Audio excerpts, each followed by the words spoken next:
Hello, everyone, and welcome to episode 153 of the High Sensitivity Podcast, and thank you for listening. If it's your first time here, we talk about video game and movie news, as well as what we watched or played over the week. My name is Barry, along with my two co-hosts. My name is Craig. I'm a gamer. He catches me off guard every time. My name is also Craig.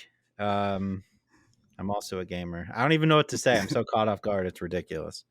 And if you guys know what's coming, you know the news is also about gaming. So We're not caught Oh off my guard by the gosh. news. Let's tell you yes, that. the news is never Not caught off one guard. bit.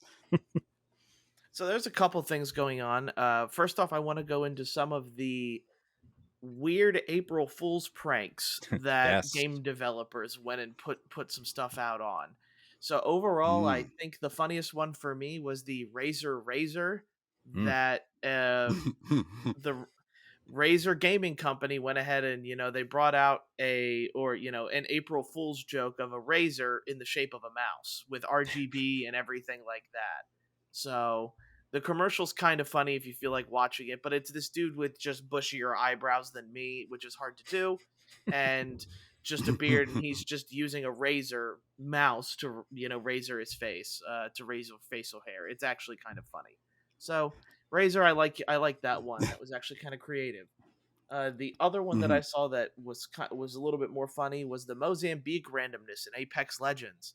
You would ping a door, the door would explode, and then the Mozambique would spawn and have different characteristics of other weapons in the game.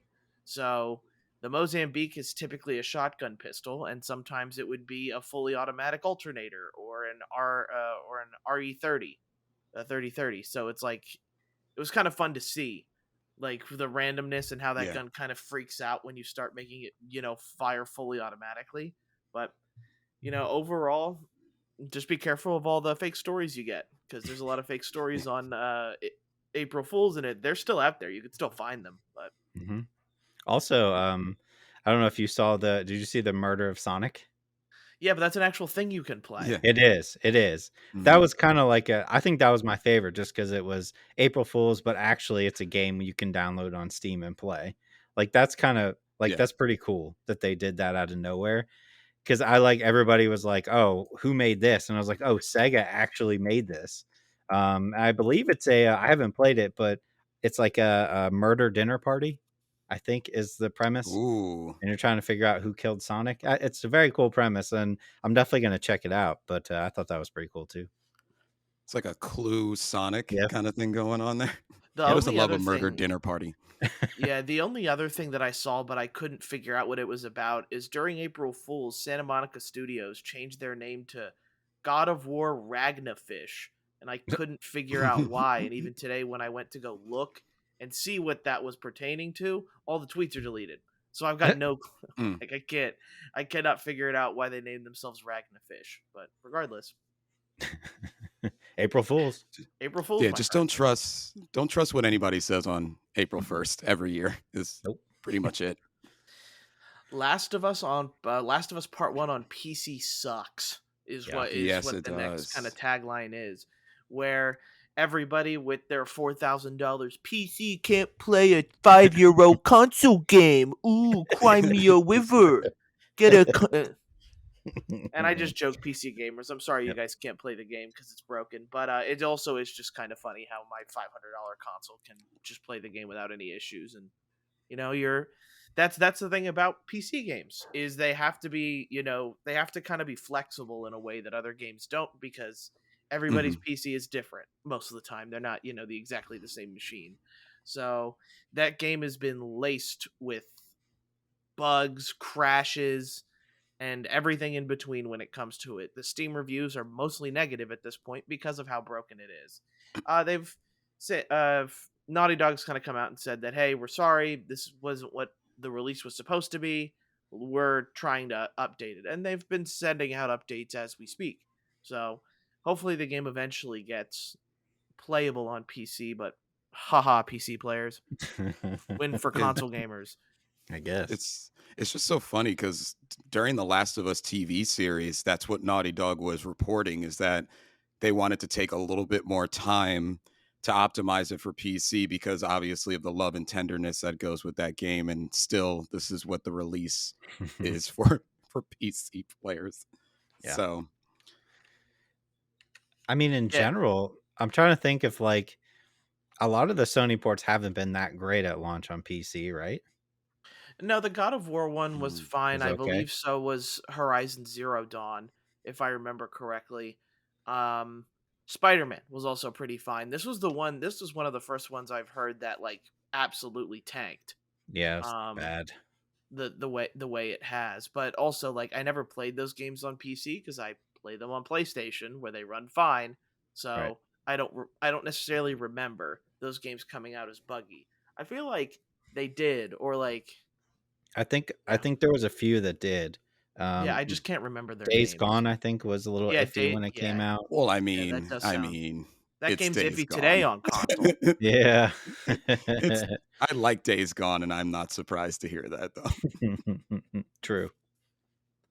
And then lastly on my end is going to be the Nintendo Direct for Zelda Tears of the Kingdom.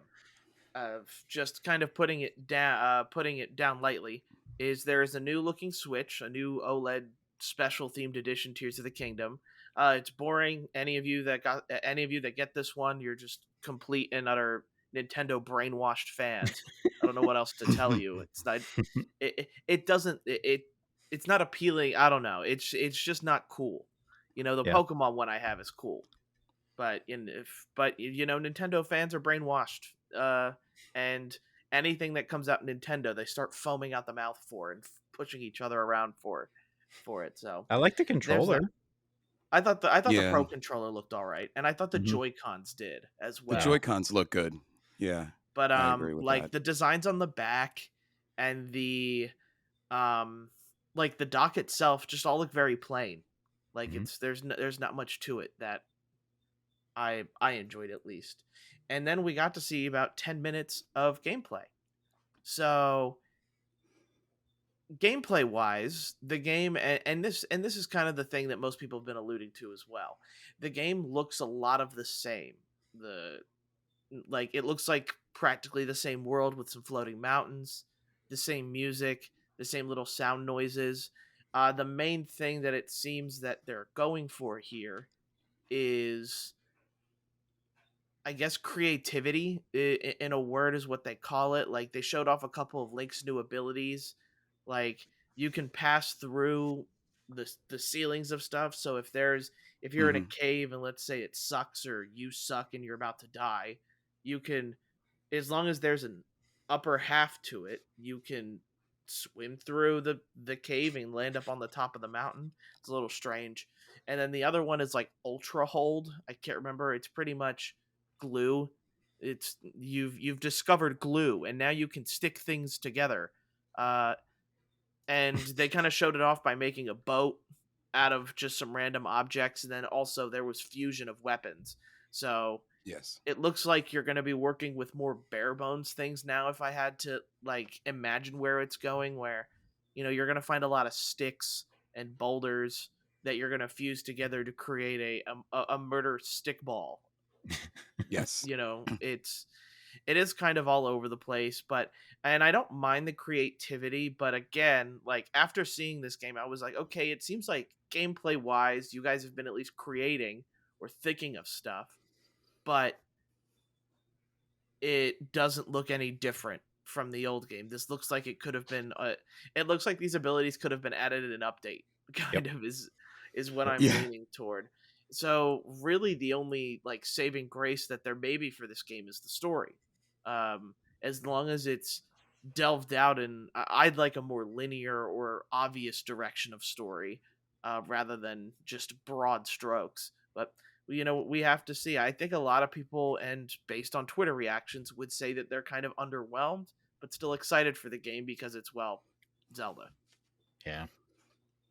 Yeah, I mean, it's more of what's right. I don't know if the gameplay underwhelmed me. I kind of expected to just see an extension of one of my favorite games in the last 7 years, which is what I got. I don't know. in a practicality sense, being able to be sucked through the ceiling just I feel like is just a little bit better in terms of like, with how much climbing you do in that game.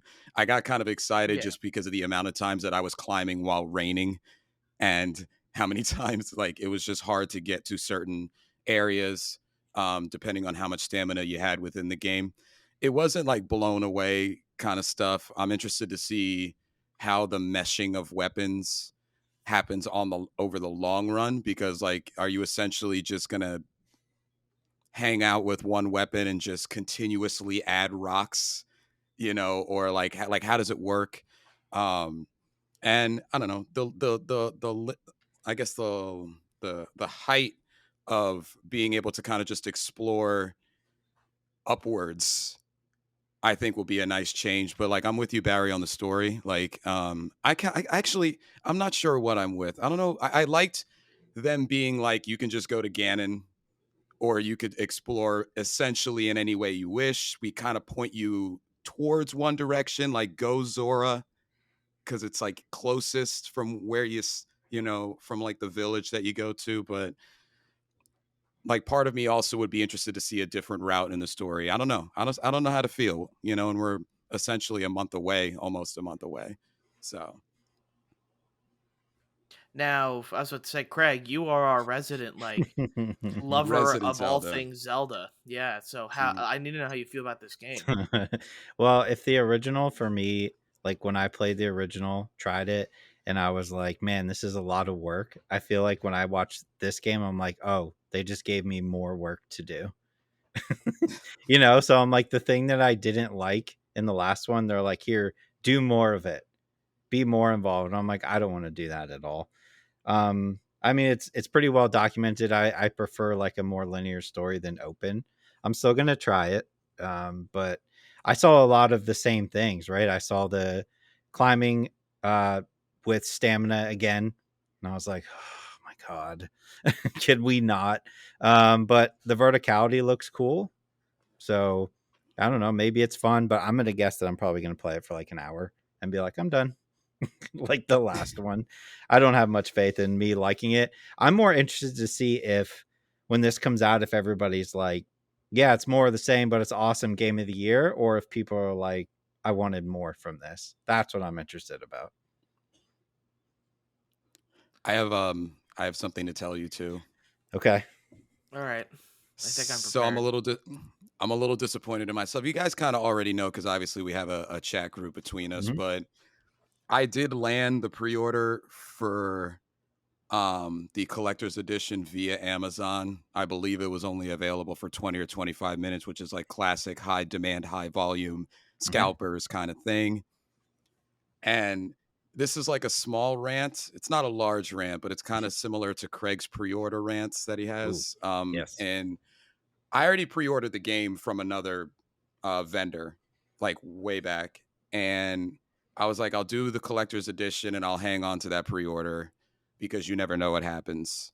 So I did the collector's edition, and I got we're going to update you with a estimated delivery date, and I got an estimated delivery date a day or two later, and it said that it's supposed to be delivered by May 16th. So the game comes out on May 12th. Yep. Oh yeah, so you'd be waiting for it apparently.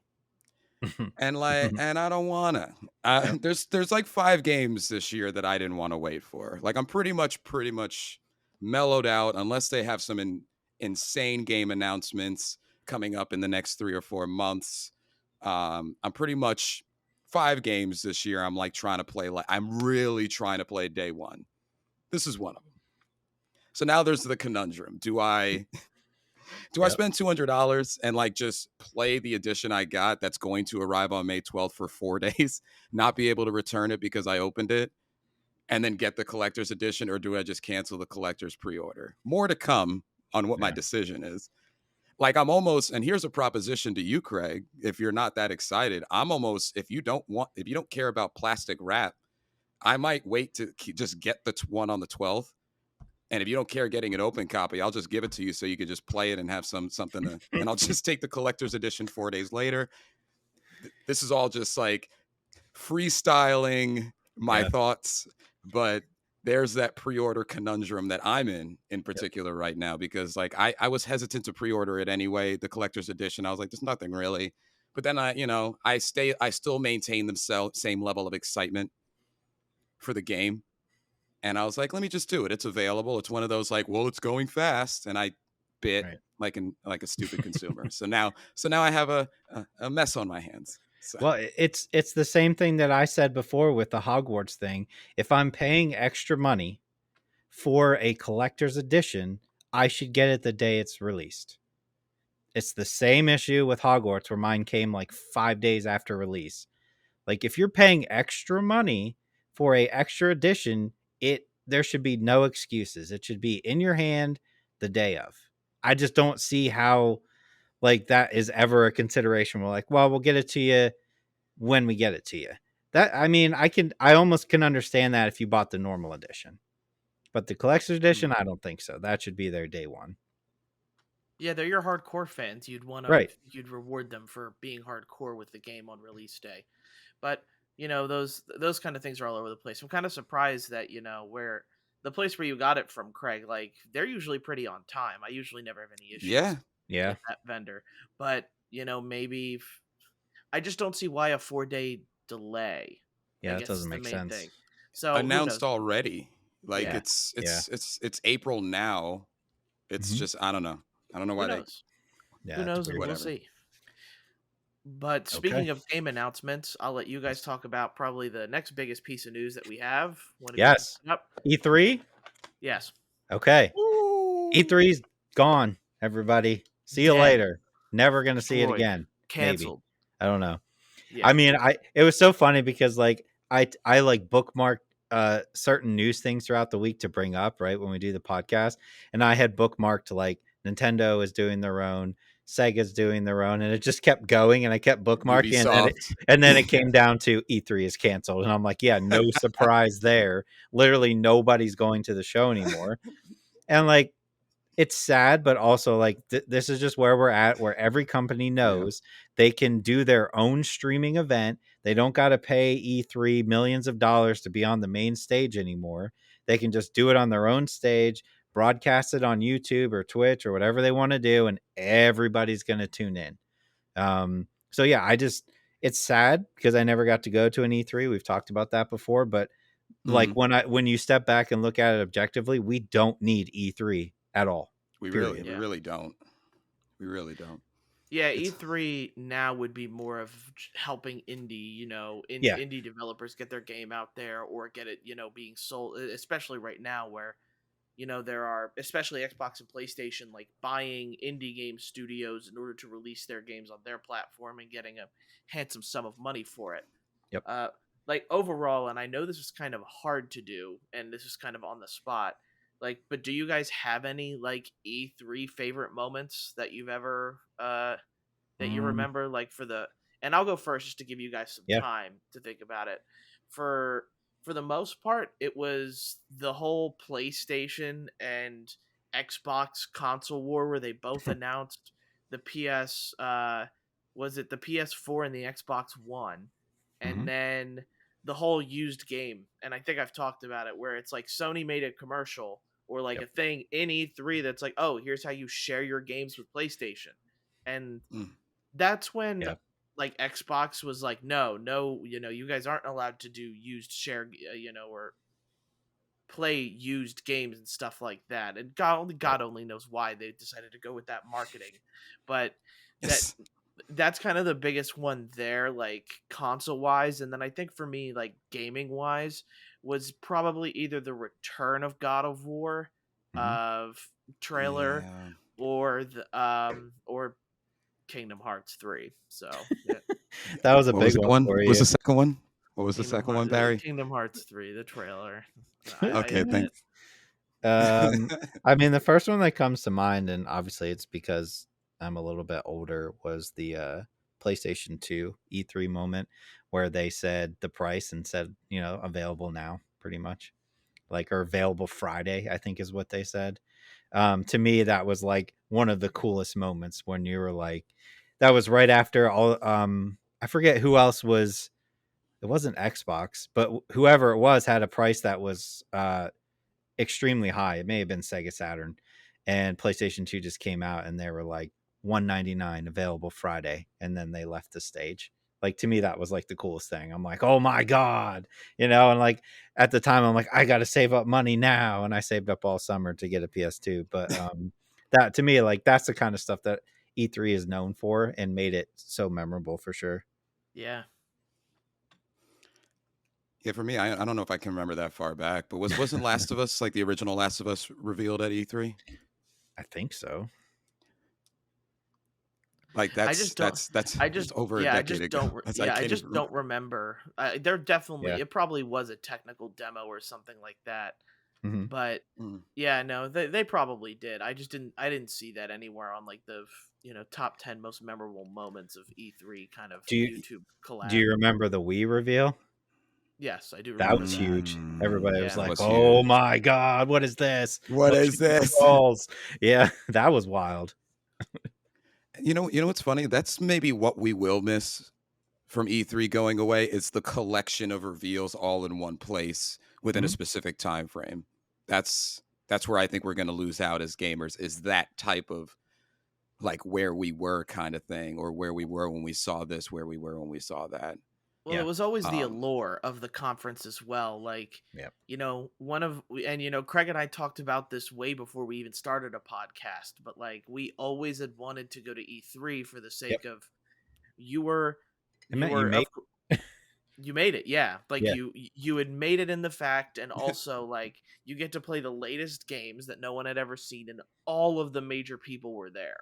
You know, you had Sony, Microsoft, and Nintendo all in one area to what I would do to go back in time and just like at least just go to one of those like major ones, just to be able to experience what it was like, or the pandemonium that like a stage goes into when they start to see a crazy game being released. I was watching videos of like old E3 stuff, like the crowd reaction from the Final Fantasy VII remake that ended up taking almost 10 years to even like get more info on.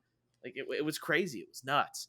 And most likely we aren't going to get anything like that ever again, because developers have now as Craig mentioned why. So yeah, it's it'll be missed for sure, but it's just kind of a thing of the past at this point. Yeah, at this point. Speaking of things being announced and whatnot, we have Arc 2 being delayed until the end of 2024 now. That game's never coming out, right? No. By the time Diesel's it comes probably out, upset. Vin Diesel will be like a crippled corpse in the game by that time. Yeah. I wasn't even going to put this down, but like there is a very dedicated Arc player base. I'm just not one of them. So I know that like there's a decent amount of people out there who are probably pretty excited for this game. They did still say it's going to be a PC and Xbox exclusive. That hasn't changed, but for now, end of 2024. So it's supposed to come out this year. And I think it was supposed to come out last year before that, but I don't know. Maybe there's having issues.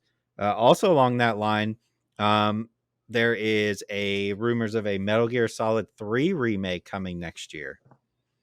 That's huge. Like that's huge. Oof, man, I'll be all over that immediately.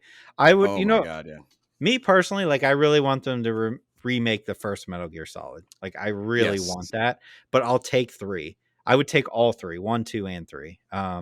Or if they want to do like 1 through 4, that's fine. But yeah, I mean, this is a step in the good direction. Everybody considers 3 like the best one. I still think when I look back at it, 1 is where I have the fondest memories, but I enjoyed all 3 of them. So bring that on for sure. I'm how I feel about Metal Gear. Both of y'all know how I feel about Metal Gear Solid. And I think the first one to me is the best one. I also played it like as a kid when it came out. Not old enough to play it definitely when I did. No. But there was nothing like it.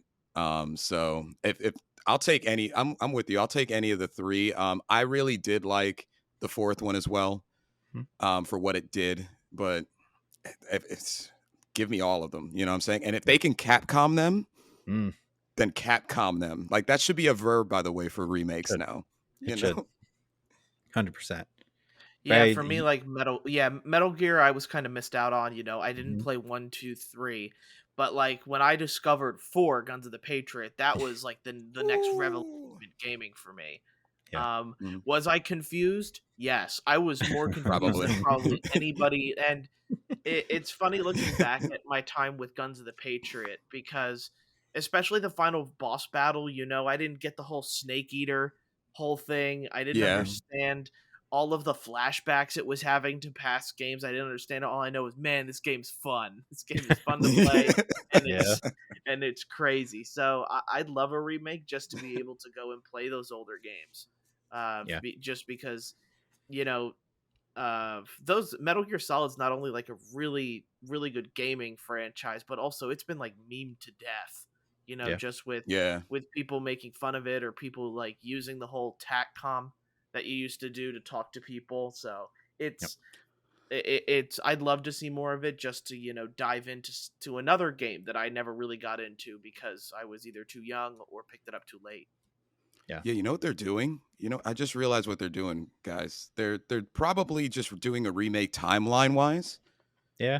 Because technically, timeline wise, the third one is before the other 3. Right. I don't know where the original fits in. That was like Metal Gear on like NES. I don't know where that fits in the timeline. That's probably around there too, I would think. Yeah. But yeah. Exciting. And then my last one here kind of ties into this. As far as your Capcom verb, I'm not going to go too in depth about the game itself because I'll get into that when we get games played. But Resident Evil 4 remake, specifically, I wanted to talk about Ada Wong's voice actress. Her name is Lily Gao, and she had to turn off the comments on her Instagram page this week because she was getting just insane amount of hate, death threats from people complaining about her voice acting in Resident Evil 4.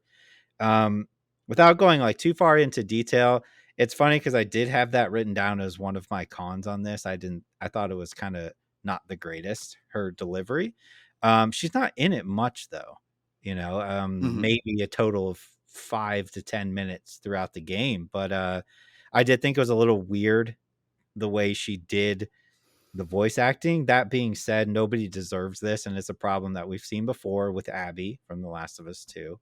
And it's just something that's like so obnoxious, and puts a big old stain on us as people who play video games to get that upset about a voice actress or actor, and how they choose to portray somebody in a game. To me, it's just like absolutely ridiculous. Yeah, it's got a lot to do, and I think it's more similar to the Rose conversation from The Last Jedi. Yeah. Like especially too, and it, you're right. It just sucks that there's a couple, and there's millions of bad eggs of gamers who just decide that they need to do these types of things. But I feel like Abby was different because I don't think it was their voice acting they hated. I think it was just the fact that, like, spoilers for Last of Us 2, but Abby, Abby killed off a very beloved character, and then you were forced to play as her because Naughty Dog was like, you know what, we're gonna, we're not gonna make this fun for you. So, and to be fair, we loved Part 2. We loved Last of Us Part 2. It's one of our favorite games. It still is. So, it just, people are mean, and I really wish people would just be nice to each other. For real. Yes, that's all I had. All right. So, first thing I've got is the Bloober team had to dial back some comments that were made last week about Silent Hill 2 technically being done. Obviously, when you have a short statement like that, we take that as when's the release date. And while Bloober team does not have a release date in particular, they had to kind of come out and say, like, wait, even though we said that the game is technically done, we are remaining focused on providing the best experience for not only Silent Hill fans, the classic PR statement that comes back out with that. It just made me laugh because of the amount of scrutiny online that Bloober team is getting, because people don't think that team can handle horror. even though they've done like Layers of Fear, but then like one of the more recent ones they did was The Medium, which is polarizing in terms of like how We it was liked it. received. Yeah. Mhm. I'll And admit it's there not was the so scariest game, but it No. did like jump scare me really bad at one point. Like it did do yeah, that. yeah. Mhm. let's just say it wasn't a medium experience for There you go. this podcast. So Ah, Well you've done. done it. so they're already getting some backlash for that because the gamers just don't think, and certain gamers don't think, that they can handle horror like a Silent Hill type of horror. But that's something that recently came out, was them essentially saying it's not technically, it is and it isn't. Like, we're optimizing it, so to speak. We want to make sure that it's the best possible experience. So still no date on that. Maybe we'll see a date at E3. Maybe. But That it's was a dead. bad joke. That was a bad joke. The next one I had was do you guys know what is The Last Ronin? It's a Yep. Teenage Yeah. Mutant Ninja Turtle. Yeah. Mhm. Did we talk about that on this podcast?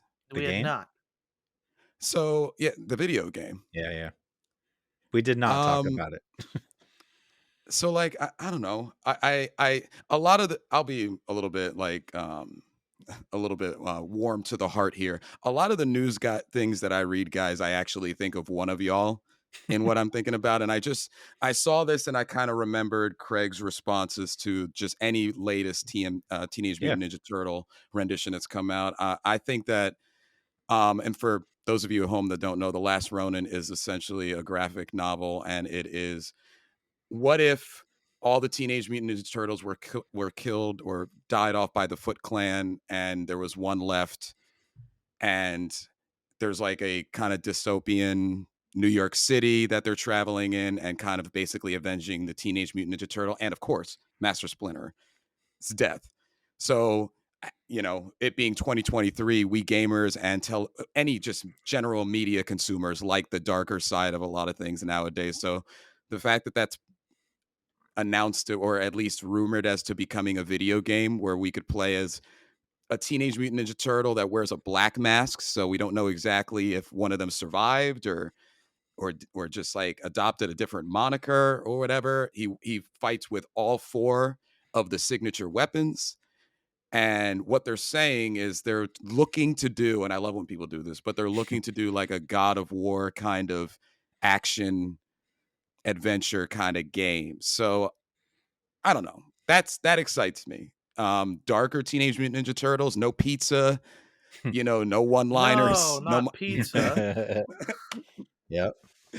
no Michelangelo bro quotes or anything like that. So I don't know. I don't know if you guys had anything you thought about, anything to say about I it. mean, if they can pull off a God of War style game with Ninja Turtles, maybe you go with a more mature rated game as far as like blood and violence, I would be extremely excited. I think it could be very cool. But there's part of me that thinks that, like, do they get stuck having to make this like a T for teen game? And is it as impactful as a teen game as it would be as a mature game? Maybe they don't have to do that, because I feel like 99% of games right now are mature rated. I don't remember the last time I saw too many teen games coming out, besides like sports games being E for everyone. But yeah, I mean, if they pull it off correctly, I am 100% interested in this.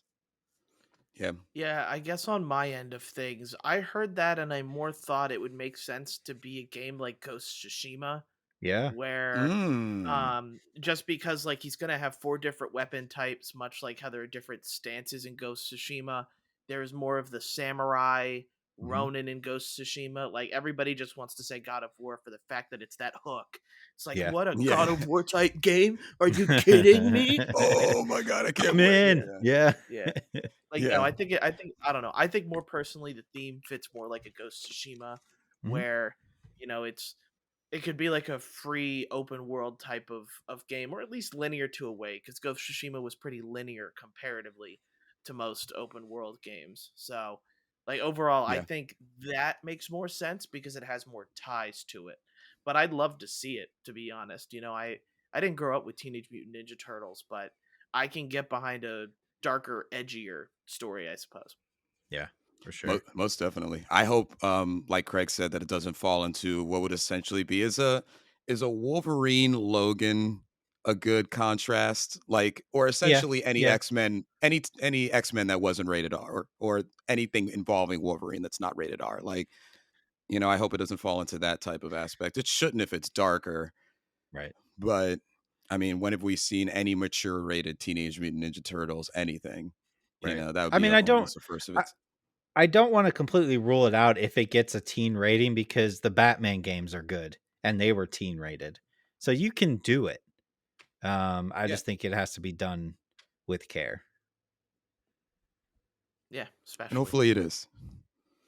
Also, Respawn. This is something I think I forgot to talk about last week, actually. But Respawn opens up a third studio specifically to work on Apex Legends, More which Apex. is So the idea is to kind of bring with the other two studios a cohesive environment where they're constantly working on making the game better. And when that was announced, they were even quoted as to saying that they expect Apex Legends. This is where I see you two guys in this. Apex Legends, they're expecting to be running for 10 to 15 years. So no sign Yeah. of giving up. And I mean, why would they? That game, like, that's actually an interesting cultural impact game in terms of what it was able to do in a free sense and when it came out. It's like I mean, is there Absolutely. anything else that's doing what it's doing? I mean, not in Fortnite. gameplay. Well, in gameplay and impact, because like, I mean, I can't tell, like, especially with the three person team. We were actually talking about this. You guys were talking about this last week or the week before, where it's like how cohesive your teams have to be, specifically in Apex, because of Mhm. the lack of the specifics of each and every character's abilities Mhm. and what they bring to the table. So I don't know. I thought that was interesting. It's just nice to see that there's longevity, Yeah. planned with Apex Legends. I'm okay with it as long as that means that those other two can work on something else. Yeah, yeah, I You agree know? with that because, you talk about cultural reverence when that game first came out. To take something, or at least take a little bit of the steam away from Fortnite, was Yeah. something that was big. And then to the point where people were like, "Oh, Fortnite should have this because it's an Apex," and then they added it into Yeah. it, Yeah. almost Yeah. like what feels like in a 2 week time span. A lot of that has happened. Like my main thing is, and maybe it's just me, it's like I can only really handle one like battle royale, I think, at a time. So like Yeah. for example, I've been playing a lot of, Call of Duty Warzone, where now that all of the pros are playing on Ashika Island and I can't win a game, or I'm getting frustrated because everybody's so much better, it's like maybe I should go back to Apex because, at least that way, I'm gonna get matched with a bunch of bots because I haven't played in weeks. Yes. I might feel some sort of accomplishment of winning for once in my life, and in Call of Duty, I'm just not getting that anymore because I love Ashika because of how small it is and how quick the games are, Right. but I'm just getting I'm getting paired up with lobbies and getting thrashed all around. I found like since I haven't been playing Call of Duty as much because I finished all the camos and I felt accomplished, right? So I was like, all right, I can play something else now. But I did jump back into Warzone, and I'm having so much more fun now because I know like the probability of me winning games all the time is very, very low, right? I might get Mhm. one every once in a while. So I've been spending the majority of my Warzone time uh going into like duos and quad games by myself and becoming the taxi service and literally just going around and giving people free rides. I've been having so much fun. It's so stupid, but like Interesting. I don't even pick up guns. I just go around and with my headset on, my microphone, like who needs a free ride? It's been great, just kind of playing the It's game been the great. way it's not intended to be played, but just having a blast doing it. So that's how Greg, I feel. That's how I have fun in Warzone. Greg, you said it's great. Like people who change careers, Yeah, it's great. It's it's great. I'm great. having a lot of fun. It's a blast. You I should try it. Yeah, it would be fun if we could like get you on stream with like a racing wheel setup, and you're like in Call of Yes. Duty doing that instead of Yes. instead of like an actual racing Listen, game. it ends up being like Oh. a good portion of the time people just shoot you, right? Or they shoot Yeah. at you. But Yeah. it's that like every once in a while where you get somebody and they're like, yeah, let me hold on. Let me jump in your truck. And then you drop them off and they're just like, so you can tell it made their day, right? Because they're like, oh my God, thank you so much. You know, like this is so cool. And then I just drive off and it made my day. I'm having a blast. It made their day because it was just something different that doesn't normally happen in that game. That's so serious. Yeah, it's a blast. That's amazing, man. I love that. Yeah, that's it for news for me. All right, so that's going to be it for news. Let's go on to games we played this week. Where for me, it would be MLB The Show 23, and I also played Atelier Ryza 3, Alchemist of the End and the Secret Key. That title kills me every time. The long awaited. Okay, so I also played MLB and I finished Resident Evil 4. All right, so I played. I essentially finished Hi-Fi Rush. I know just because of the story. I'm on the last boss, so I can give my final take. I think we've talked about it enough on the show, though, so I don't have to. I did try to Chia.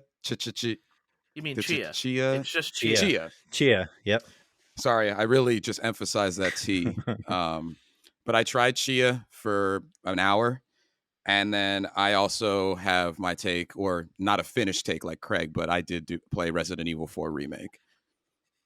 Okay. All right, so I guess out of all the oldest games, like, what are your quick thoughts on Hi-Fi Rush?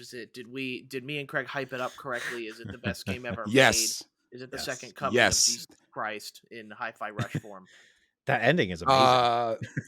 So the most ideal. So you know how we like on this show say, "Oh, that's a good Game Pass game." Like Wulong, like that's a good Game Pass game. Redfall's going to be a good Game Pass game because we're not quite sure.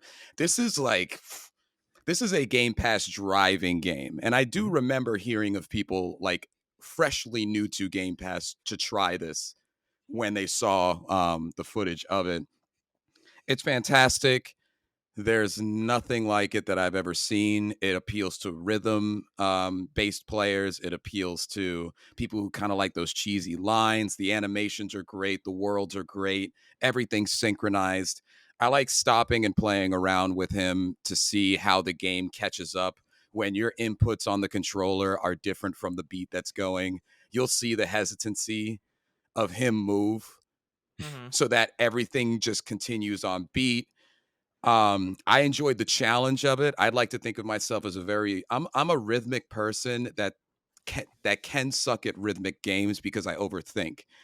So like my natural rhythm, like just in general dancing, stuff like that, is just when I'm not thinking about it. But in a game where you're trying to achieve an objective, sometimes it annoys me that I'm like, I have rhythm. Why am I messing this up? But the game still, when you mess up in those things, you like none of the boss battles have been too hard. I'm a big fan of the announce at the beginning of the games who are going to be the inevitable boss battles. Let's go get them. We quoted Mercenaries way back of like that deck of cards things when you're like, here are all the guys, kill them. It's but like there's obviously a lot less than that game.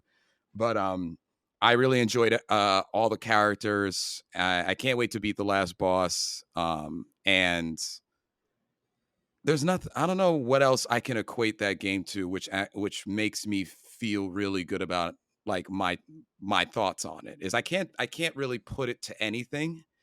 Where it's like, oh, that reminds me of this. That reminds me of that. There's definitely hints of different games, but it's on a whole nother level. Everybody should play that game. Every single person who touches a controller at least once a week should play that game. I just enjoy the variety of the bosses give you. Like they're not all just the standard, here's their health bar, kill them. Like I just like how everyone's a little bit different.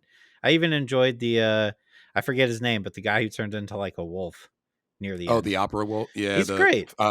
Beethoven wolf. Yeah. Yeah. They're just so well done. A great battle. Yeah. All right, so let's see here. I guess where do we go from here? Do we want to talk about MLB? We could do that. Let's do the show.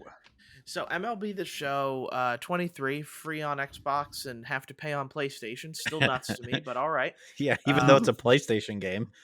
and I'm not sure I'm not sure if I saw it or if you saw it, Craig. But did you see like it was supposed to be like the PlayStation like Studios thing was supposed to come up when that game loaded up? I didn't see it this year. Mm-mm, me Like neither. so it is a little strange that is what happened with MLB.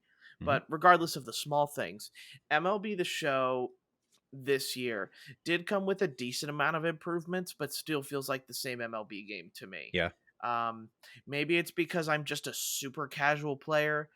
Overall, I'm a Diamondbacks fan, and I play as the Diamondbacks. My team sucks, so it's like when when your team is just a loser team, like it feels like these games do not help you. Like, yeah, I can be in Road to the Show and make my team good, which is what I'm currently working on right now. But the biggest additions are the Negro League. Hmm. Um, Which is uh, cool.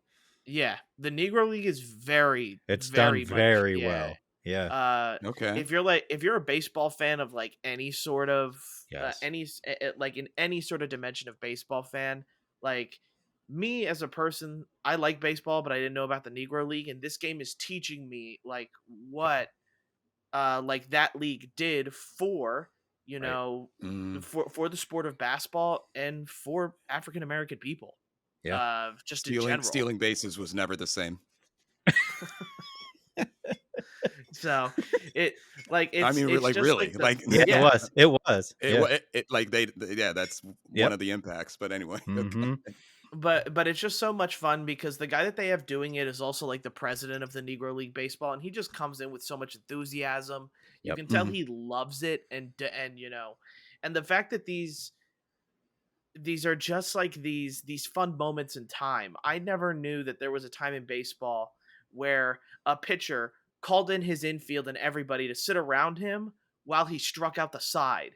Like the amount of Yeah. confidence that takes is just insane. And getting to play that moment was also like, wow, I didn't know baseball. Like baseball has rich history, but it's never been really taught out.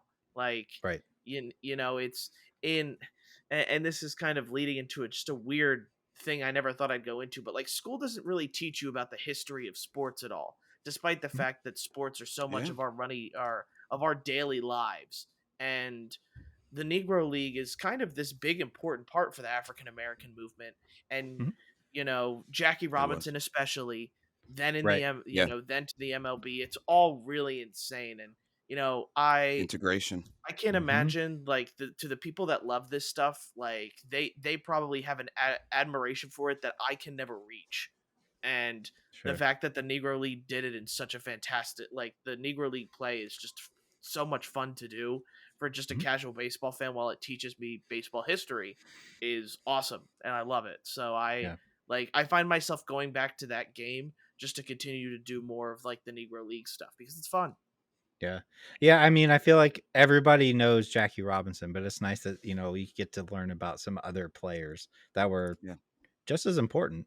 And Satchel Barry, Paige. yeah, Yeah. exactly. And it's probably, I mean, this would have been probably before your time, Barry, but there was a time when I believe the show was just called Baseball.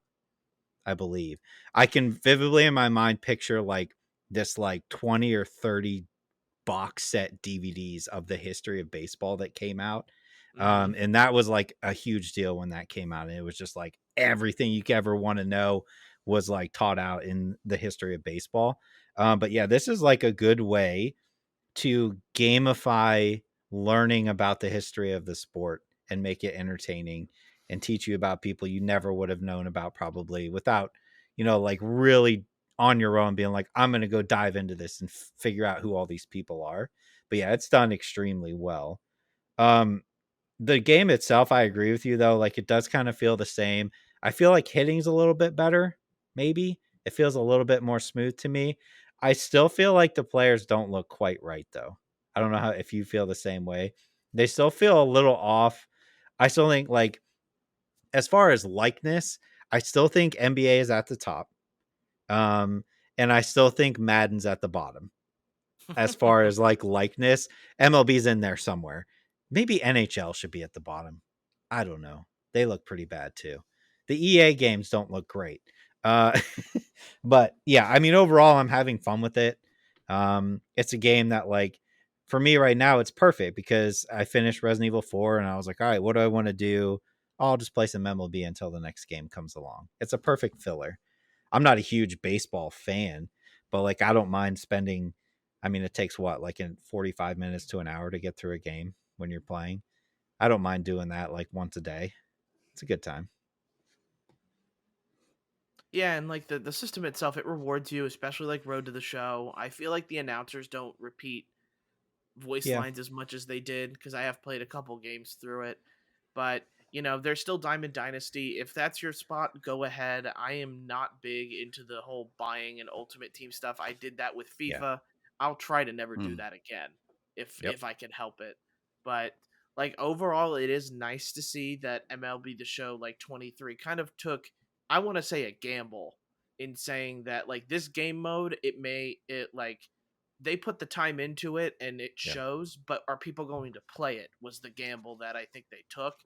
And Sure. overall, like, I'm enjoying my portion of it because I can tell, like, one, it's fun to play, two, they put a lot into it. So I'd say, like, especially if you're even like I want to say like on the low to high fan of baseball meter, if you're a medium baseball fan, like, you will probably get something out of this game. Sure. Yeah, I agree. All right. So, I wonder, do we talk about Resident Evil 4 or Atelier Rise of 3 Alchemist of the End of the Secret Key? Ooh. I vote for the game with the longer name. What was that? Go ahead and say the title again. Atelier Rise of 3 Alchemist of the End and the Secret Key. Oh my god. I really want to know about that secret key though. Why do they do that? Why? Well, they're all like that. I know, but why? There's no need. It's a Fallout Boy or a Panic at the Disco title. Yeah, it really is. Game. It's Long video game titles are so dumb. I hate it. There's no reason. Why couldn't they call it? What if it was just Altaria Rising? What was it, 3 or 4? It's 3. This is the final one for Altaria Rising 3, The Secret Key. Done. That'd be that would be the smart. That makes thing total to do, sense. But like the context you get from Atelier Ryza 2, Lost Legend and the Secret Fairy just hits different from Atelier Ryza and Ever Darkness and the Secret Hideout. Like these titles, like what you're getting into. Like there's no guesswork. The Secret Hideout, Altaria Rising 2, the Something Fairy, and then Altaria Rising 3, the Secret Key. There you go. I did their job for them. Yeah. Anyway, like how overall, great is this game?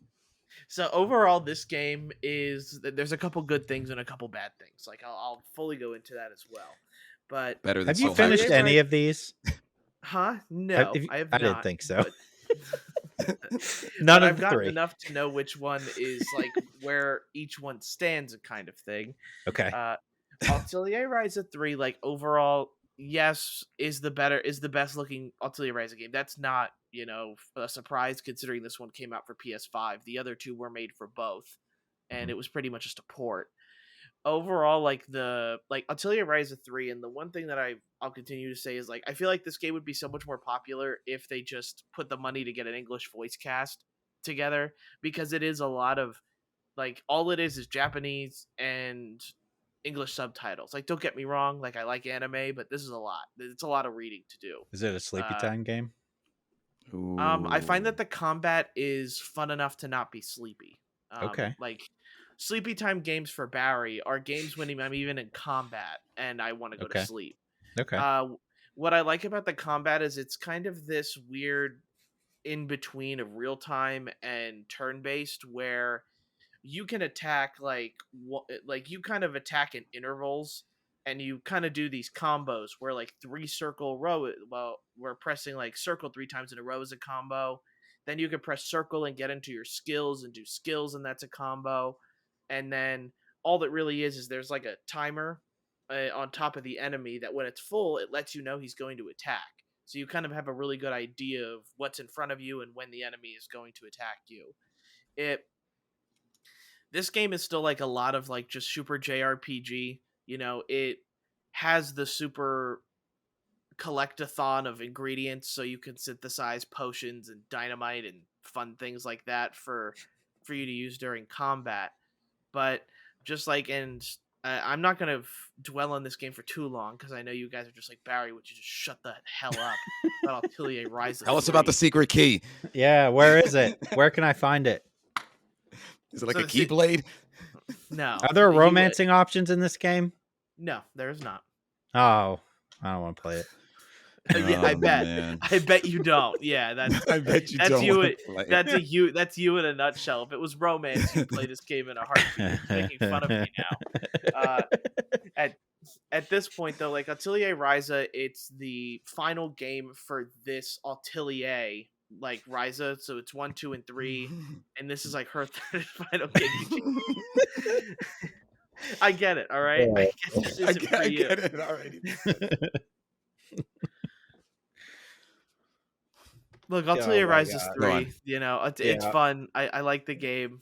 Craig won't stop laughing at me because of my fanfare for Atelier Rise. Yes, Yep. I've never beaten any of the games, but this one actually is apparently the shortest according to reviews. It's like 30 or 40 hours, so it's not like a terribly long game, which is nice. I like that it's not 100 hours, but like overall, if you're an Atelier Rise fan, you're probably playing this. If you have no idea what I'm talking about, you probably blocked me out 5 minutes ago and are waiting for me to stop talking about it. So here's your cue. Barry likes Atelier Ryza. That's it. This would be something that if we had a Patreon, I would set a goal that if we hit a certain goal, you would have to sit down and play all of them the whole way through. You realize I'd have fun with that though, right? Like I know you probably would, have but I'm fun. just saying it would force you to. Yeah, Because it would. you every time we talk about these games, you're like, yeah, it's a good game, but you never finish them. I So have how do you 700. How do you I've know? got 700 different games to play. You never found the key or the fairy or whatever the first one was Yeah, I did. that I forgot. Not if you didn't beat the game. Well, I don't know the ending, Exactly. but That's I've what I played mean. enough of them. Like I know what the secret key is. The secret key is very early on in Atelier Rise of 3. Okay. Do I understand the Alchemist of the End part yet? No. I sense a pattern here, Craig, of Mm. RPGs of the JRPG nature that have not been finished by a certain co-host of ours. I'm looking at Xenoblade Chronicles. Any of them have not been finished. Soul Hackers. Soul Xenoblade Hackers. I'm looking Chronicles. at any of the 3 Altaria games that he's talking about. I could probably find more. Did you even beat Hearts games?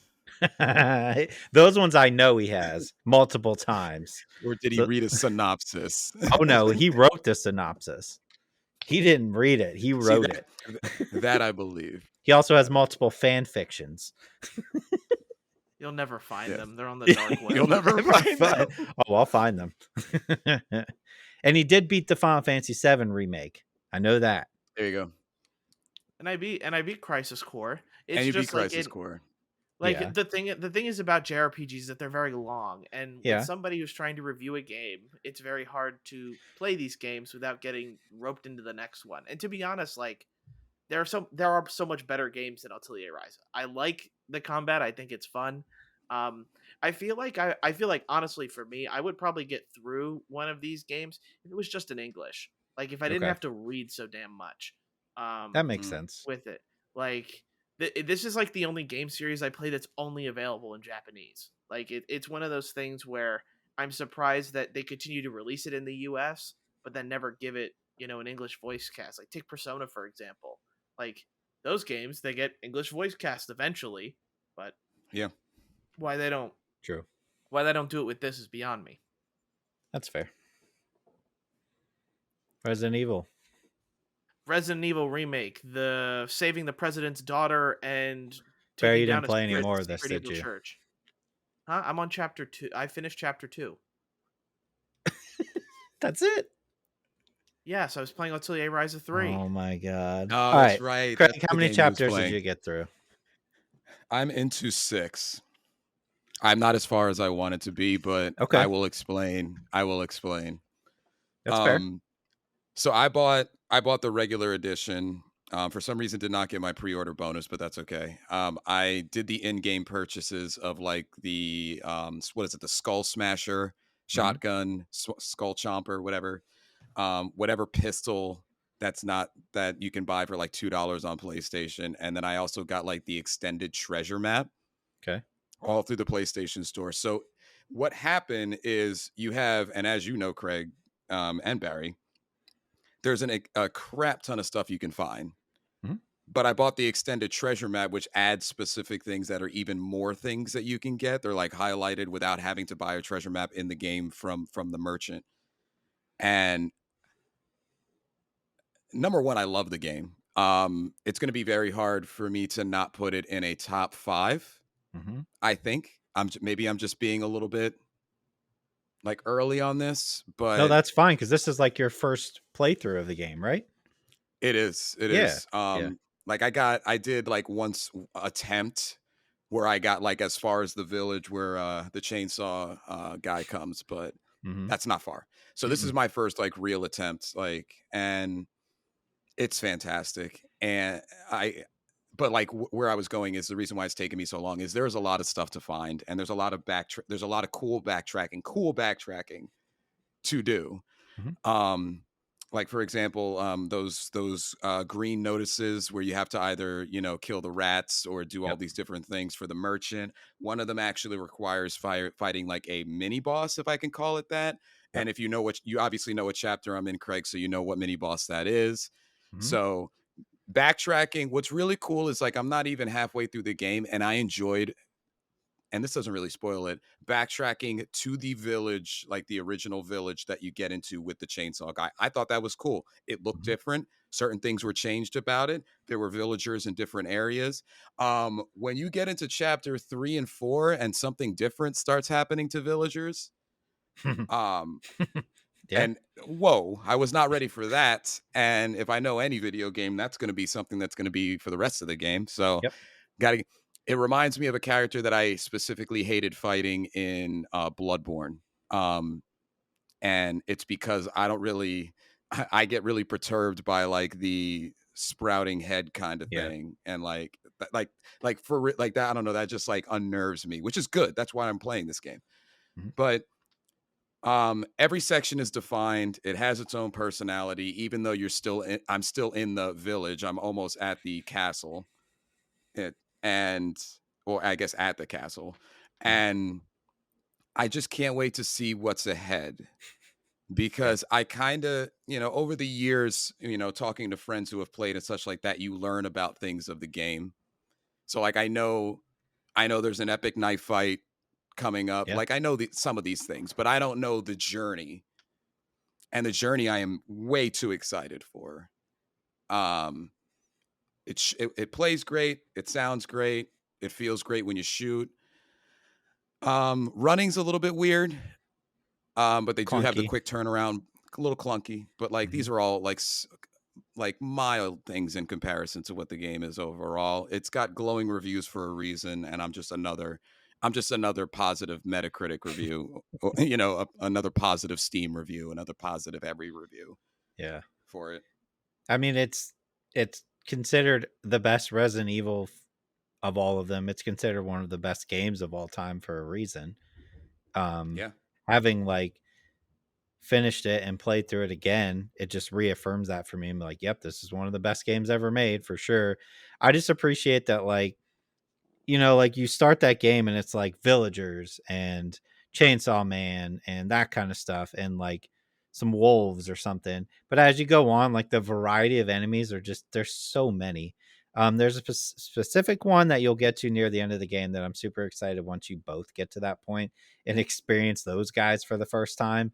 And I'm sure I don't even have to like explain it at all, but once you get to that point, I'm sure you're going to be like, oh my God.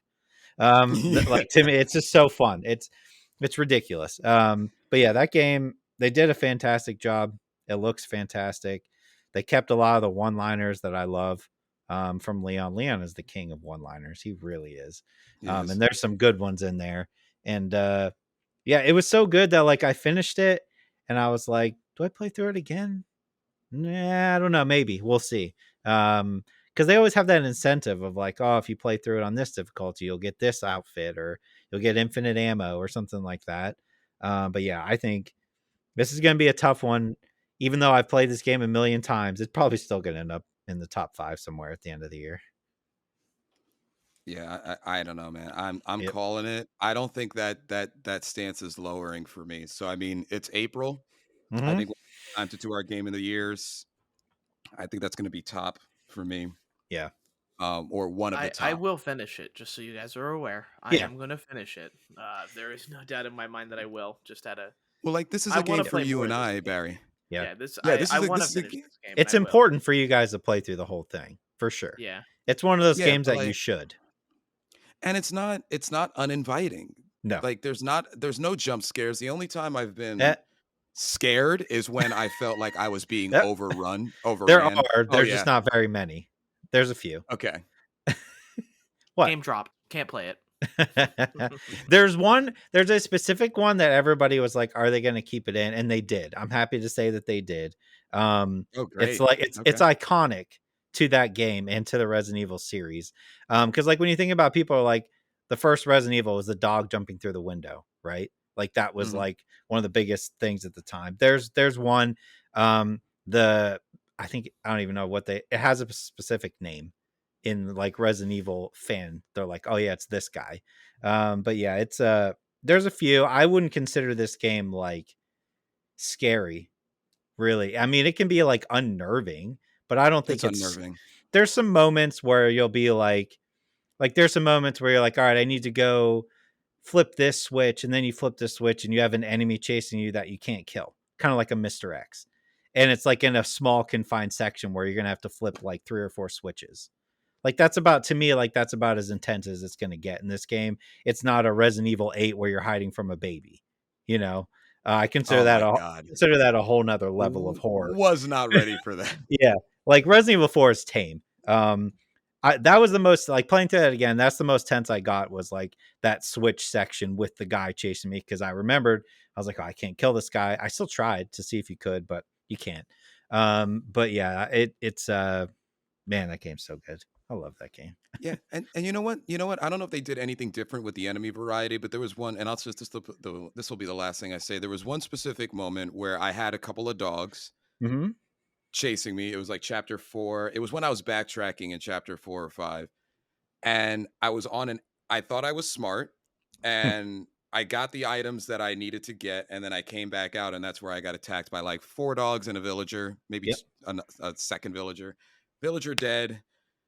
Other villager possibly dead, but the dogs, I killed one, and then they did that thing where they run away for a bit, and I got to an elevated area, and I thought I was being smart so that I can pick them off, and they did not run out into open view for a minute, maybe 40 seconds, because I kept running around the open area seeing if I can just like pick them off. So like I cite that specifically as a very interesting AI or like enemy AI moment, where it's like they did not arrive again until I stepped onto the ground level where they could attack me. And I was like, I thought that was pretty interesting. So like, I don't know if that's different from the original or whatever. Yeah, I mean, it's pretty close. There's a section you'll get to later with those same type of like dog enemies that you have to go through like a hedge maze. And I think that's handled very well. Like they're very smart. They're very smart about like, obviously you can't go through the bushes, but they can, you know what I mean? Like they'll jump through, and they're real good about like, if you follow where they went and try to go find them, they'll just kind of loop around and come back up behind you again. Yeah, like the AI in this game is incredible. It's a lot better than it used to be, for sure. Sick. Can't wait to finish it. Yeah.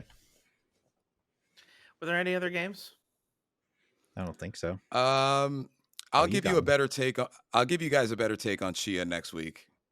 Okay. Because I only played like a half hour or an hour, and I was doing that thing that I tell you guys that I do. I like made food because the beginning was so chill, and there was a longer cutscene where there's singing involved, and I was like, I should make some food right now, and I did. So like, I don't have a good take.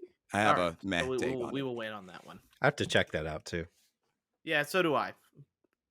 I'll tell you, Ryza came first. With good reason. We'll go ahead and go into movies and TV shows for this week. My one and only thing, like I ended up rewatching some movies this week, and there's no reason to go into movies I've already watched or talked about. So the newest one that I watched was D&D Honor Among Thieves. Dungeons and Dragons cool. Honor Among Thieves. Honor Among Barry. I crossed some movies off the list this week. boy. I did watch Barry. I watched Puss in Boots. Yay. But then I also went and watched Avatar, and I watched Creed 3. Okay. Good Lord. I was on a roll this week. You're like Siskel and Ebert. Which one's Right. not alive anymore? I don't remember.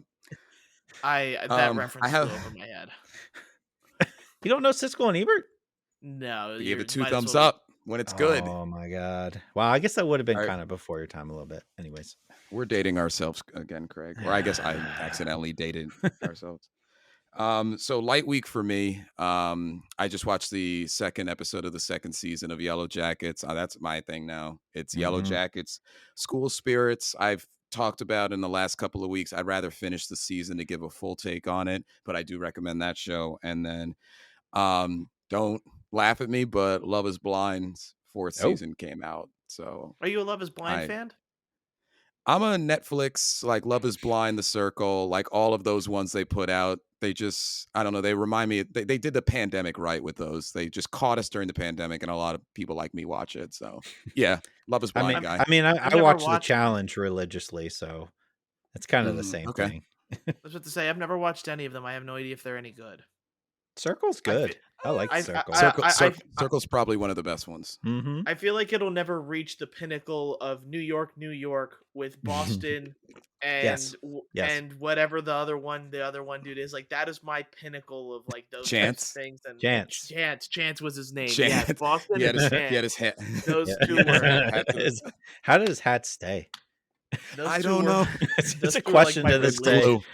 Glue. Elmer's glue. They need to do it where they are now. I need to They know where should. Boston is now. Where's I New need to know York what at? that man's doing. Where is New York? She's probably in a different state or city. probably, yeah. That's She's in true. Dallas. New York's in Dallas. Regardless, so let's see here. Let's talk about Puss in Boots. Let's talk about some of your movies, Craig, because they are a little bit older. But overall, Okay. I just want to hear you say Puss in Boots is one of the best movies you've watched. Puss in Boots is not one of the best movies I've watched, Barry. Damn it! Why did you say that? It's okay. It's great. I wouldn't go that far. It's great. Better than any John Wick. No. Here's the thing about Puss in Boots, and I'm being completely honest here. I thought it was decent. I don't think it's anything special. I don't think it's anything I haven't seen before. What I enjoy though about movies in general is that we can watch the same movie and like you can think it's great and I can think it's okay, and then we can watch a different movie and I'll think that movie's great and you'll be like, I hated it. Like I love like that's my favorite thing about movies is how everybody takes it differently. I think John Mulaney was an incredible villain. He was hilarious. I don't know, I just like it was done well. It looked nice. But I've seen better, if that makes sense. That's probably the best way to put it. And I don't know if it's just like I'm not that invested in Puss in Boots. Like I like Shrek. It's okay. But like I don't consider Shrek as highly as like it seems like 99% of the internet does. Like they like worship Shrek. And to me, like Puss in Boots to me was like a very minor character. So I was always kind of like, why does this guy keep getting movies? But I would say that is a movie that is watchable. I didn't hate it, Barry. That's probably the easiest way to put it. I didn't hate it, but I wasn't like blown away. Damn. Is that What did fair?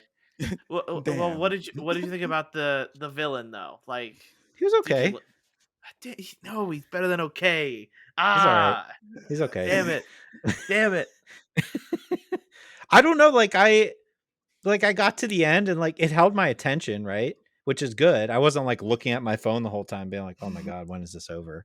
Like I watched it and then I was just like, it had its moments where it made me chuckle. Some of the action was cool, but yeah, I was just like, I watched the movie and I was just like, yeah, it was okay. Yeah, I don't need. To me, it's like a solid, like 70 out of 100. I don't know, like Okay. that's probably where I'd put it. You know. I know that doesn't make Barry happy, but Right. I'm not bad with that. Barry's got it at what, like a 92 He's 92 to got it high. 96 He's out of got it high. 100. I Barry, do. I have I'll it put high. it. I would put like probably the best way to put it because I know like it's probably going to end up in your top 10, right, at the end of the year. Well, it is a movie that came out last year, and if I'm going to be a stickler But about Golf technically, VR, we'll see. yeah, We'll see. and it wouldn't be in my top 10 for the year. I don't even know if it'd be in the top 20, but we'll see. I'm trying like I don't want people to think that I'm like this movie sucks. It doesn't suck. It is good. It's just it didn't hit me the same way. 70's close to failing in my culture, my friend. That's a C. That's a C. That's a C minus. True. And D's didn't exist in my family. D's are failing. So it's like D's are failing. That's true. That's Yeah. true. Yeah, I don't know. That's probably the best way I can explain my feelings. It happens. Not everybody appreciates culture like Atelier Rise on Puss in Boots. It's true. That's true. Oh, okay. I don't know. Like for me, like a movie that's done in that animated style, I'd rather watch Spider-Man. I think that's done better, personally. No, and I'll admit, like Spider-Man, like Spider-Man Across the Spider-Verse is but it's it was a cool hybrid of that style plus like the normal CGI. It's a very interesting way to do it. I don't think I've ever seen it done like that before. Yeah, it looks really good. I can only hope like the Spider-Man does like that movie, right? Like does that animation that good as well. That's all I hope for. Yeah, for sure. But for me, that movie was so out of left field. I think for me, and I think what I did is I hyped it up to you, so you came in with high expectations. That could be it too. Yeah, I was expecting it. Yeah, that could be it. I was so hyped up to be like, oh man, because that's the first thing. Like Monday, right? I was like, oh, I'm gonna watch this. You know, that was my feeling on Monday. I was like, oh, I can't wait to watch this. So maybe that was part of it. Maybe I was too excited. I'm gonna watch the heck out of this. I'm gonna watch the heck out of Puss in Boots. Yeah. Yeah. But yeah, overall, that I am a big Puss in Boots guy, and I understand that's just me. He also speaks to my Spanish culture, so probably gets it's checking that box for you that I don't have that box to check. Yeah, there we go. Though overall, like Shrek did, I guess, create like meme culture in a way, and I think that's why people worship it. So I think in a lot of ways, but good. No, as long as you, it sounded like you borderline liked it. Is that the word? Or that's did you fair. Like it? It's watchable. Borderline like it. Okay. Yeah, it's watchable. I mean, 70s definitely watchable. Yeah. I didn't regret my time watching it. Okay. That's all I can hope for. Yeah. At least I didn't give you. At least you didn't tell me Barry, this movie sucks. No, it did suck. Sucks, Barry. Your taste in movies suck. Your taste in video games suck. Listen, nobody's movie taste sucks. Everybody has different tastes in movies. That's why movies are cool. That's what I love about them. I guess this deciding factor has to be the other Craig. Other Craig now has to watch. Yeah, he does. You got to be the break the tie for us. I'll be at like a strict like 85. I'll be like right in the middle of right like you and Barry's take. And much like Goldilocks reference in there, it's it's right. I'm the one that's high, you're low, and then he's right, perfectly right. That's probably what's going to happen here. There's the porridge. Porridge analogy. We got it. Cross that one off the list. Okay. Do we do Avatar, Barry? Yeah, sure. Where would you rate Avatar? So Avatar, like, if I have to, like, let's go back to like Puss in Boots. Okay. I can't stop talking about it. I like Puss in Boots better than Avatar. Okay. Wow. I would agree with that. Yeah. No. Avatar, like, I think for the most part, like, now that I haven't seen that movie in a while, I'm just kind of remembering my time with it. I thought it was. I think it's like. I think I like the movie, or it's borderline good. For the most part, like for me, that movie does spend a lot of time developing a world in which I'm not necessarily tied to. I think the CGI looks incredible. Like technically, the movie is a masterpiece. I think. Like technically, I think the movie looks very, very good. Water looks good. Yeah, well, this was his ode to water, as what people were announcing it. So yeah,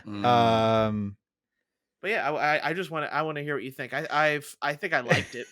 Okay, I think it's a movie. I think it's a movie that didn't need to be made. Yeah. Like to be fair, but he made it right, so like it's here, and he's making more. It's way too long. Way too long. It's a long movie. I think that it looks good. The action sequences are done very well. I liked all the action sequences. I just think it drags a lot in places. Some of the characters are just awful in my opinion. Spider is like the dumbest character I've seen in a really long time. I just it his whole like arc doesn't make sense to me. He's like, I mean, he's there on the planet, right? And he's a human. But then when the villain comes back, but it's not the villain, it's just his memory, so it's not actually him in an avatar body, he then decides that he wants to help him because it's the memories of his father. Am I following that correctly? Well, Oh, that guy was a kind of great villain in the first one. He was, and he's good in this. yeah, Okay. no, he like for the most part, he considers him his dad. Like it's not the Right. memories But necessarily. there's a moment there when he first meets Spider where he's like, "I'm not your dad." Specifically. And then for whatever reason, Spider's like, "I'm still going to help you find who he's looking for," and then decides he's going to spend 75% of the movie helping him, even though they keep doing horrible things to animals and the other avatars. He still sticks with him, and then he decides he's not going to help him, and then at the end he helps him again. I just don't understand what his thought process is. It's so No, stupid. no, you're right. He is all over the place. Like, Yeah. but Okay. And the other thing that this one bothered me the most, and let's see if you caught it, Barry, if it bothered you. We're on a completely different planet, right? It's a whole nother planet that all the avatars are on. okay, yeah, I am following. What is this supposed to be like? This is in the future, correct?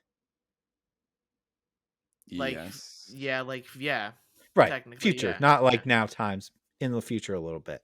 yeah. Why? What's the main character's name? Sully? Sully? Sully, Jake Sully. Jake Sully. Sully. Okay. There's two things that bother me about his kids. All right. Here's the first thing. Where in the world would his kids start saying bro to each other all the time? Where would that come from? Because nobody else in that movie says bro, but his kids say it every other word. Bro, YouTube.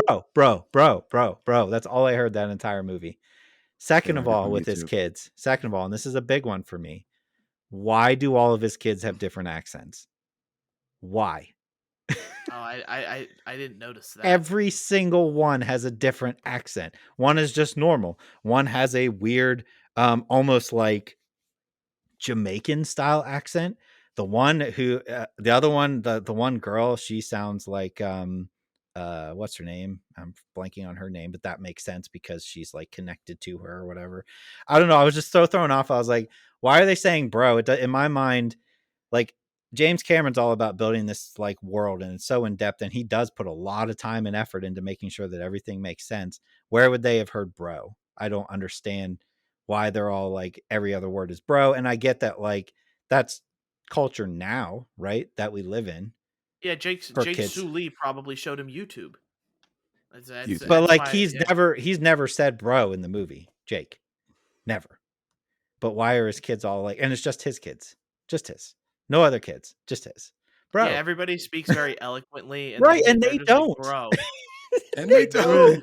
They don't. And then the last thing, and this I believe was in the first movie, and it cracked me up then, and it's cracked me up now. Anytime they speak in their original language, right, with the subtitles. James Cameron spent billions of dollars on this movie. Why are the subtitles the same subtitles you can get from Windows Movie Maker?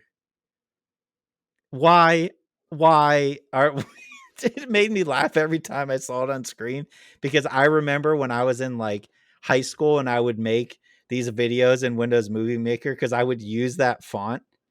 And I was like, this is the same font that is like generic stock font that comes with your computer. And I don't know, it throws me off every time I see it. But it's a beautiful looking movie for sure. If you have a nice TV and a good sound system, it would be a good one to put on. But I just have a hard time. Like, it's so pretentious. The movie's so James Cameron's so full of himself. We all know that. And it just like shows in this movie. But man, does that man know how to do action sequences though. Yeah, for I can absolutely sure. He agree with does. that. For Yeah, sure. Because I'm just like, I watched some of those, especially the ending one. I'm like, oh my God, that was phenomenal. But it's just a shame it took me 3 hours to get there. You yeah, could have Yeah. made this movie an hour and a half and it would have been fine.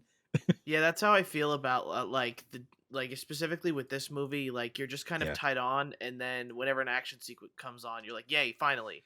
And it's Yeah. gotta Yay, that finally. Yeah. action sequence is enough to be like, "Okay, now I got to get through another part of the movie, and then more Another action." 45 will come." minutes. Yeah, Yeah. exactly. Is how Yay, Yeah. finally. I just, I I, thought. I get, go ahead. No, go ahead. I was gonna say, like, did for me, like Zoe Saldana, like her Hmm. character, I thought was a big standout. I really liked what like she did compared. Was there Except for like, her crying. It's weird. But yes, well, she did a I good job. to be fair, I wouldn't be surprised if that was James Cameron going, "That's how you have to cry." Like, Probably. Yeah, probably. I don't think that's more or less on her, but like I thought, like me personally, like I was trying to look for some standout performances like in Hmm. this, and I thought Zoe Saldana was probably Yeah, my she favorite killed it. performance because Mhm. she goes full like wild thing toward the end, and I'm like, She hell's does. yeah, She does. Wasn't she Yeah. amazing in the first? Well, wasn't she stand Yeah. out in the first one? Yeah, she yeah. I would was. say. I wouldn't say Jake Sully necessarily was. Oh, You know, like no offense to him. he's not a great actor. Let's be honest here. Yeah, Jake Sue Lee is Say more or less Sully. My yeah, Jake. he's That's My Jake. that's what my she says the Jake. whole Oh, time. my Jake. My Yeah, she Jake. does. My Jake. Yeah, Mm. I don't know that I can be like, you need to watch this movie though. I don't think it's there. I think it's just like, it's a movie. It's okay. It looks good and it looks pretty in parts. Looks cool in parts, but like, I don't know that I would recommend it personally. It's just kind of meh. I don't know. I'm trying. It is a super long movie. I absolutely agree with that. I'm Like trying it hard is. So not to is be John like, Wick. yeah, and that's done a lot better. I'm So is trying really Joker. hard not to be like, this movie sucks because I don't like James Cameron. I don't want to do that because James Cameron is like so obnoxious. But He really is. hasn't James Cameron lost James Cameron's luster? Like, didn't he lose his Cameron? No, because he's Like still over the talking all those leading up to this movie coming out, all his interviews. He's so obnoxious. He thinks he's no, like no, the no. greatest director of all time. Well, like that's what I mean. Like, I mean, hasn't he already lost the luster that as the audience we just automatically assume that it's a James Cameron movie? It's going to be this like the Apparently greatest of all not, time. because he's still making billions of dollars. Yeah, Yeah, I think you're when right. it comes to like technical masterpiece movies, his Mhm. name is still is like synonymous in that kind of term. Like, yeah, the Ugh. story, we know is the Unfortunately. greatest portion of it. Terminator 2 is one of the greatest movies of all time, and he did Terminator, so I still hold that in high regard. Yeah, But yeah, I that was think like it Judgment kind of, Day. Yeah. and Titanic and like all that, like, yeah, he's earned respect, but I think it's gone to his head. So did M. Night. We just had this discussion M. about Night M. Night's didn't earn early anything. career. That's true. M. Night's But M. early Night- career. Now it's an M. Night movie, so you have to see it because it's amazing and it's gonna have this awesome like turnaround at the end and all this. That's how I feel about James Cameron. I put a Yeah. lot of work into watching his Transformers movies until I was tired of that because Michael I was Bay. like, I'm not watching Dark Side of the Moon in theaters anymore. I'm Yeah, not gonna just go Dark to Side, another yeah. train. Yeah. I'm not going to do that anymore. Like, that's how I feel about James Cameron. It's like, yes, his name is synonymous with amazing success, awesome set pieces, and this Mhm. amazing world that he's able to create. But he's a long ways from Judgment Day Yeah. and all of these other movies that put him on the map. So, like, for me, it's like the same criticisms that M. Night gets are the same criticisms that James Cameron should get at this point in their directorial career. They just spend equally different amounts of money making their movies. Yeah. Is what it is. Yeah. So I would agree. anyway, sorry, that was a No, small rant. I would agree. I just, yeah, it's tough. It's a well done movie, but it's indulging James Cameron is what those movies are doing. For sure. And you can tell. If you really like the first Avatar, then watch the second one. I feel like at this point I'm like, well, I watched the first one and I watched the second one, so I guess I'm gonna have to watch the third one when it comes out. Yeah, you've already Like put in so much time. Yeah, I have to now. Yeah. I can't not watch it now. And maybe, I don't know, maybe the third one will be good. Maybe he's setting up for something huge, but I don't know. To see. Super quick too. Creed 3 is phenomenal. if you can separate yourself from Jonathan Majors, right? That's kind of tough. Yeah. It was hard. I watched that movie this weekend, and I was like, To he's be fair, doing a the charges phenomenal. have been dropped. They have, yep. So again, but you still have to, you know what I mean? Like, if you're not okay with him, it may ruin the movie for you, because yes, he is the villain of the movie, but he's not really a villain, So like, you have to kind of look at it that way. If you can separate it, this movie's phenomenal. If you can't, you probably are going to be like, I don't really want to see that. But yeah, Michael B. Jordan's phenomenal. All the Creed and Rocky movies are phenomenal. Barry, you need to watch all the Rockies and Creed movies, please, because I know you'll enjoy them. And yeah, it's just done really well. I will take 8 more. Sick. All right, I'll go into Dungeons and Dragons: Honor Among Thieves. It's just kind of the first in like the D&D franchise. I feel like they're gonna do their movies in. Overall, I think it's a fun movie. It is a little long. Like it feels like most movies that we're all watching, like they all expect us to have these 2-3 hour attention spans. Sometimes it's just not the case. I I actually really like this Dungeons and Dragons movie because there isn't a lot of like downtime. Like it's always to the next action scene or to the next like funny scene or that the movie does, and I feel like just in general, like this movie is it will surprise people with, I think, about like it's good. It is a good movie. It's not anything fantastic. I think just overall people will go into this movie, and it's also the kind of movie I think you could take like a kid to. Like it's not exuberantly vibrant. Well, sorry, I shouldn't say exuberantly violent, or I don't think they even say a lot of swear words. I'm not even sure what this movie's rated, to be honest. I think it's definitely not R. PG-13. Yeah, it's definitely not R. So Yeah. just like overall, I think like standout performances, I really liked like Chris Pine. It's Chris Pine, right? I've confused him with another. No, it's Chris Pine. Yep. Okay. It's Chris Pine. He looks like he's got fun he has a lot of fun this movie. Like Michelle Rodriguez also has a lot of fun. Like even if you don't play D&D, I think you will enjoy this movie, and I think there's enough in it for like D&D people to like because there are references to D&D. But the movie never goes out of its way to adhere to D&D audiences, which I think is for the best, because you want people to start like whether to start getting into D&D or eventually just like liking the movie in general. I think just overall it all the characters and cast seem to play their roles really well, like what they all do. And I just I like the movie in general. I think, is it a bit too long? Yeah, but that seems to be every movie right now. So True. If I had to recommend it, like they do this whole thing in the beginning where it's like, hey, thank you guys for coming to the theater to see this, which I do kind of like because, I liked being thanked as, the savant that I am as the movie theater savior. So, yes. Yes. Just keep that in mind. But overall, yeah, D&D Dungeons and Dragons: Honor Among Thieves, I think is a fun movie that people will enjoy. It's at a 90% on Rotten Tomatoes right now. I feel like it's, to be honest, I saw that and I feel like it's a joke that like no one gets yet.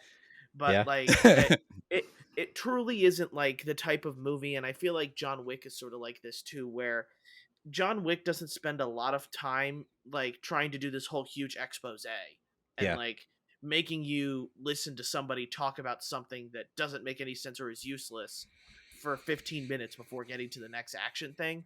I feel like Honor Among Thieves does the same thing as well. Like it's always lining up its next joke or gag sequence to the next action sequence.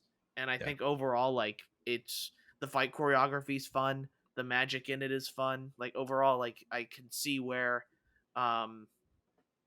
I see why it's at 90, but I personally have a hard time believing people like this movie as much as they do. I guess that's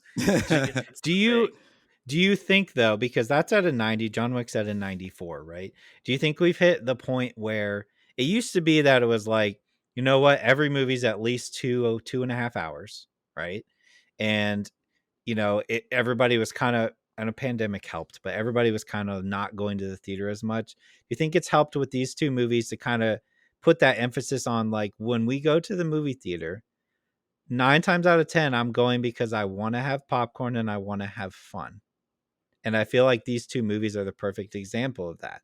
Like, yeah, I know John Wick's Mm, long, but like I go to the theater to see a movie that you should see in theaters. If it's Mhm. like a mhm. drama, I'm going to watch it at my house, you know, but like I go for John Wick because I want to see all these, you know, gunfights on this huge screen with these massive speakers like rupturing my eardrums. And it's the same thing with Dungeons and Dragons. Like that's a over the top fantasy style movie that's perfect for theaters. And I think that shows with like the ratings and the money that it's making. I like it. I like that trend. Yeah, Yep. I yeah, think it's good.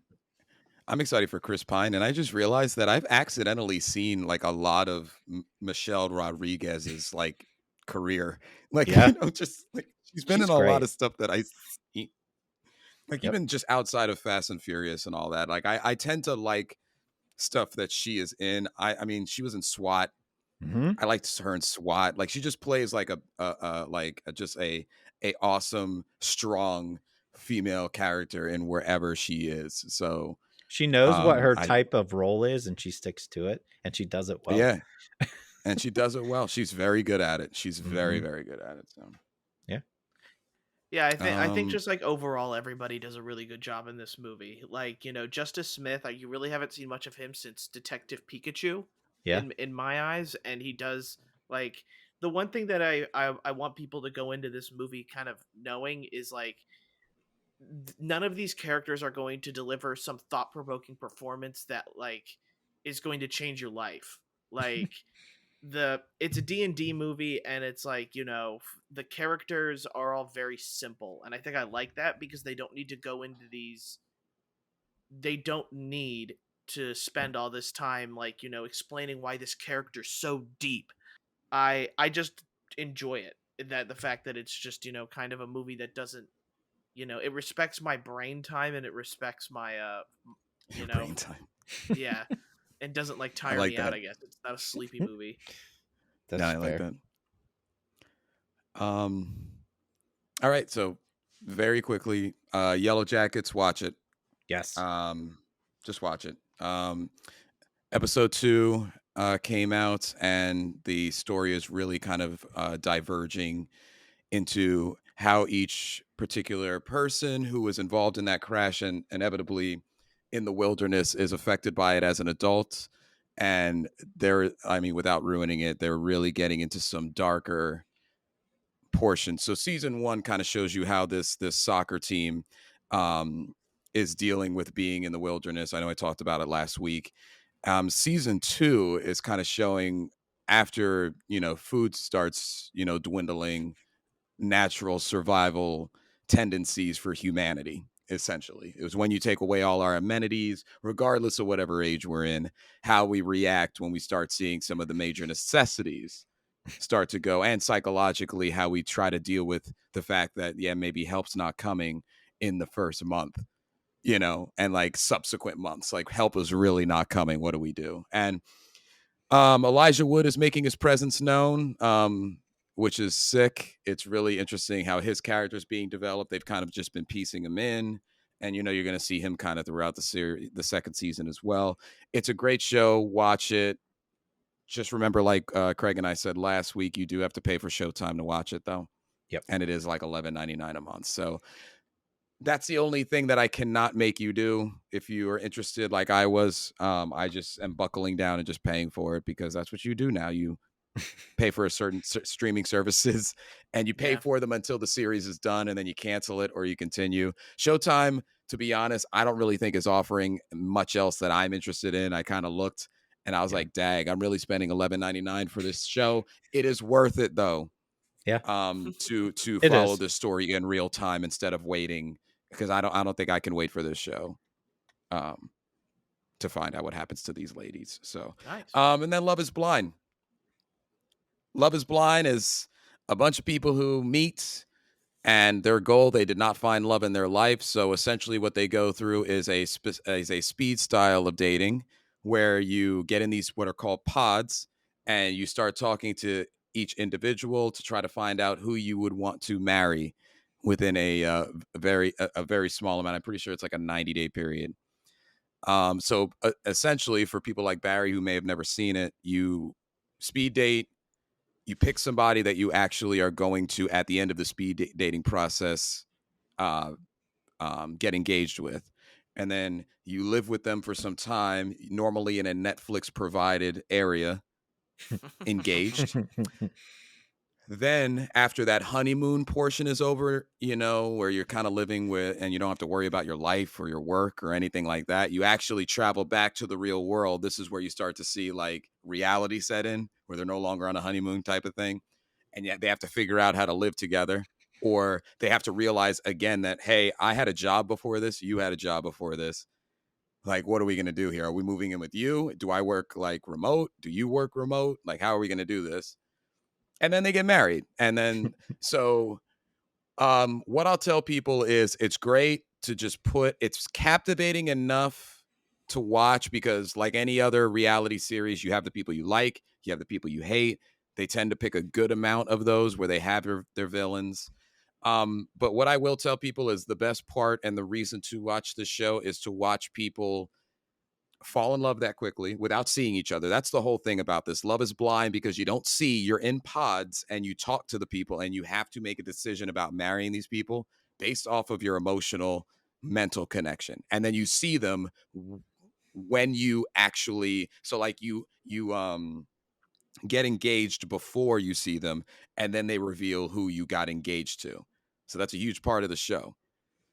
But the other huge parts of the show to watch is to honestly watch the psychological thing of like being in that honeymoon, like, oh my God, we're engaged. This is great. We're in Mexico because Netflix is paying. Yeah.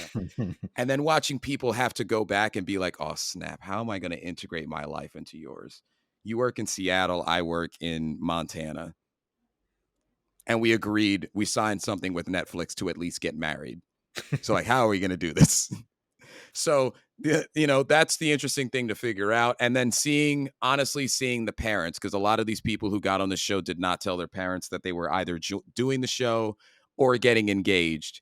So seeing these people, the classic mom and dad moment, we thought, anybody who is married like myself or Craig now, like having to get introduced to parents is nerve-wracking alone. Mm-hmm. In a normal life, having to get introduced to parents when you're like, hey mom, I went on the show, I met somebody, I got engaged, I didn't even see them before I got engaged, and now I'm getting married in like 2 months, and you're coming. So here he is, his name's Steven. Like that's one of the best parts of the show as well. It's just watching people react to their daughter or son. So interesting thing. It's not better than some of the other ones. Like my wife and I, we like The Circle more. But it's definitely a good watch. And that's it. Cool. Yeah. For me, no, that's I don't know if I'll ever watch these series. I feel like, but maybe I just need to watch them to see if I still like them. That's kind of my thing. I feel like my Nick brain Lachey's is on it. too large. Nick Lachey, I like Nick Lachey. He was on a dating show, right? Was he somewhere? Well, I mean, he was with Jessica Simpson at one point, right? He was. That was the whole show. Wasn't Nick Lachey like 8-pack or is that someone else in a dating show that I'm remembering from MTV? I don't know. I mean, besides being a Backstreet Boy and these hosts. Oh, okay. So no, if he was a Backstreet Boy, probably not. All right, I'm thinking of someone completely different.